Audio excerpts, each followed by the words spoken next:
آج جو کیلنڈر ہم استعمال کر رہے ہیں اس کی جڑیں کلیوپیٹرا کے مصر اور جولیس سیزرز کے روم سے جڑی ہوئی ہیں۔ 2070 سال پہلے روم کا کیلنڈر اتنا بگڑ چکا تھا کہ فصلیں اور موسم آپس میں میل نہیں کھاتے تھے، جبکہ مصر میں ایک حیرت انگیز طور پر درست کیلنڈر رائج تھا۔ 365 دن، 12 مہینے اور دریائے نیل کے سیلابوں سے ہم آہنگ۔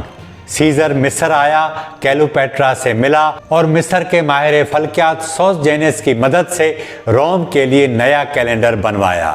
یہ تھا جولین کیلنڈر، جس میں پہلی بار چوتھے سال ایک دن کا اضافہ کیا گیا، اور کمال کی بات یہ ہے کہ یہی کیلنڈر آگے چل کر گریگورین کیلنڈر میں ڈلا، جو آج پوری دنیا میں رائج ہے۔ یعنی جب بھی آپ تاریخ یاد کرتے ہیں یا گھڑی دیکھتے ہیں، اس کے پیچھے کلیوپیٹرا، مصر کا کیلنڈر اور جولیس سیزر کا عشق چھپا ہوا ہے۔